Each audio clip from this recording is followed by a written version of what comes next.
We have a crisis on our hands here, and you stroll in over an hour late? If I have to put up with your slovenly behavior, you— Back off, monkey boy! Before I tell your daddy you're running this place like it's your own personal piggy bank. What's up, guys? So a while back, I showed you how to hire employees for your business. Now, today, I'll show you how to keep them motivated aside from money. And I'm gonna use my own experiences, proven facts, and the wisdom of renowned business tycoons to show you how to do it. But first of all, why does it even matter? Why should you care about employee motivation in the first place? Now, the answer to that is within these fun facts. First, employee productivity increases by up to 20% when they're motivated. Okay, so that's a good thing. Number two is highly motivated employees grow their company's profit by up to 27%. And finally, poorly motivated employees drain their companies of up to $550 billion a year. So in fact, the success of your business depends exactly on the motivation of your employees. So then how do you do it? Now, you must be thinking, well, it all comes down to the green. And when I first started my business, I thought the same thing, but that's not entirely true. Now, evidence suggests that financial gain motivates 42% employees, so that's about 4 out of 10. But what about the other 58%? What turns them on? And I mean, what motivates them is what I meant to say. So number one, communicate clear, inspiring, and attainable goals. So there's two types of corporate goals, as you probably already know. There are strategic goals, which are the long-term targets that you want your business to achieve. So I would say like a vision board. And then you have the operational goals, which are at the level at which the work is done to define specific outputs and guide production and so on and so forth. So whatever goals you're setting, you need to make sure that they're super clear, inspiring, and achievable. Because this is how employees get motivated when they fully understand the mission objective. They're more likely to go all out when they know the why and not just the what and the how. So take a look at this quote by Harvey Mackey, the world-renowned businessman. He says, "Pay attention to those employees who respectfully ask why.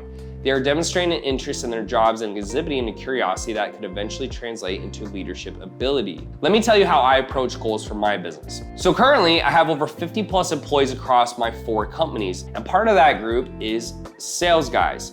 Now, I need my sales guys on their feet, highly motivated, and actively closing sales on a daily basis. So I make it a point to set clear, inspiring, and achievable goals. For example, one of my sales goals is a 70% close rate on phone calls. Now, this goal gives my sales team a clear sense of direction because it's super precise, and it boosts their morale because 70% is a great target. And it's not too hard to achieve if you get the prospecting right on the front end, and that's for another video. Now, this strategy has helped me achieve upwards of 30 million plus in sales so far. Obviously, employee motivation pays big time, so don't ask your employees to build castles in the air, and don't give them confusing goals because that will definitely kill their motivation. Now, number 2 is adopt a dope company policy and culture. Now, if you've read a lot of company reviews on Glassdoor.com, you might have noticed that too many employees complain about their company's bad working culture. Sometimes businesses are so obsessed with new clients and returns that they actually forget about their employees. But remember that the attitude of your employees directly affects your customers. If your employees are happy, your customers will likely be happy as well. In fact, famous businessman Herb Kelleher once said, hope I said that right, your employees come first, and if you treat your employees right, guess what? Your customers come back, and that makes your shareholders happy. So you start with the employees and the rest follows from that. A cool company culture can inspire employees to challenge themselves, to try to prove their worth, and to earn their place in the company every single day. So create a company culture that is employee-centered. A company culture that gives employees personal and professional development opportunities, a company culture that allows for career advancement, and a company culture that prioritizes employee well-being and is concerned about employee lives even outside of work, because it really pays to do so. Now, number 3 is create a lively work environment. Now, point number 3 is strongly linked to point number 2, so you can think of it as an emphasis.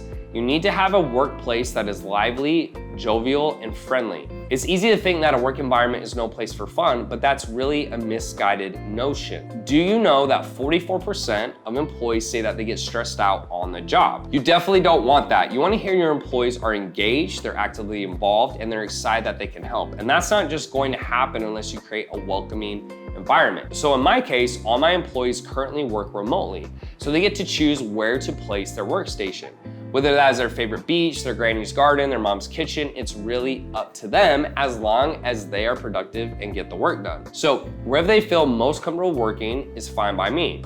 And I've seen that policy increase motivation and retention among my people. In fact, I haven't had a full-time person leave in over 4 years since I started my business. So now if you're into offices, a welcoming environment means fostering a thriving interpersonal relationship among employee, collaboration, tolerance, fairness, trust, etc., you get the point. So you could also introduce some fun extracurricular activities like interdepartmental sport competitions or something like that to motivate the guys. Business mogul Ari Wenzig said, if you don't create a great, rewarding place for people to work, they won't do great work. Now, number 4 is try to be a leader or become a leader and don't be a boss.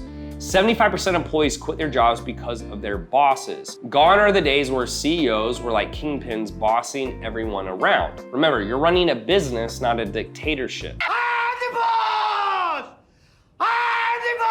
So build rapport with your employees, prioritize their concerns, and become a good listener. A study by Forbes revealed that when you value the input of your employees, they become 4.6 times more productive. And I thought that was extremely interesting. And be very, very careful how you supervise your employees. If you're too quick to rebuke and judge, you might ruin what's left of their motivation. So try to allow them some independence, some autonomy, and some breathing space to execute on what you need them to do. If something goes wrong, a gentle nudge in the right direction should generally suffice. And as much as possible, be flexible and try not to be too strict. And don't lay off anyone unless you absolutely have to. And I generally mean absolutely, because a sense of job security is also a bonus employee motivator. So you wanna get your employees fired up, definitely not fired.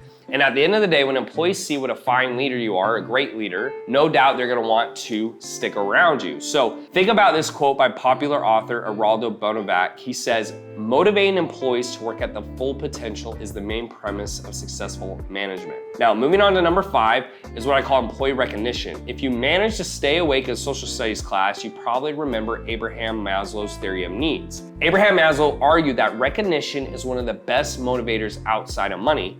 And he was right. And the reason is that your employees just want your approval. Just like a daughter needs her mom's approval or a son needs his father's acceptance. In fact, a study revealed that recognizing employee effort boosts their morale and increases your business profit by 25%. So when an employee does a great job, celebrate them. Like I said, it doesn't always have to be money.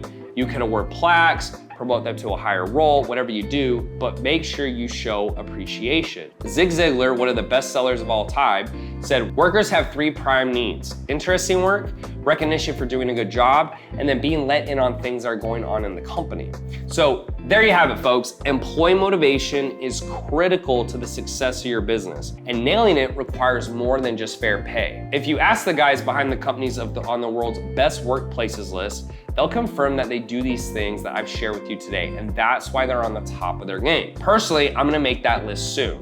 So thank you as always so much for watching. Make sure to subscribe, and I'll see you guys in the next video.